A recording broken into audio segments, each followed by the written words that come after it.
Ghotki deputy commissioner Ghotki Mirpur Mathelo ऐं हयात पिताफ़ी में क़ाइम ख़ुराक खाते जी ख़रीदारी सेंटरनि ते पहुतो। आबादकारनि जी शिकायतूं ॿुधियूं। ख़ुराक खाते जे अमलदारनि मथां कावड़ जो इज़हार।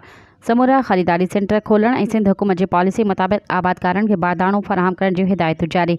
Deputy commissioner Ghotki doctor Syed Mohammad Ali Mirpur Mathelo ऐं हयात पिताफ़ी में क़ाइम थियल ख़ुराक खाते जी ख़रीदारी सेंटरनि ते पहुतो, जिते मौजूदु आबादकारनि डिप्टी कमिश्नर के शिकायत कंदे चयो त हू सुबुह खां सेंटर ते मौजूदु आहिनि, पर खेनि बारदाणो फ़राहम न पियो कयो वञे।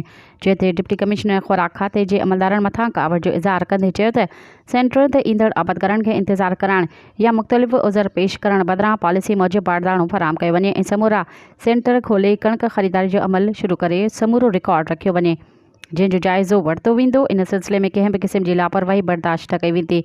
हुन वधीक ॻाल्हाईंदे चयो त सेंटरनि जो दौरो करण जो मक़सदु सिंध हुकूमत जी पॉलिसी ते अमल कराइण ऐं आबादकारनि जी शिकायतुनि जो अज़ालो करणु आहे।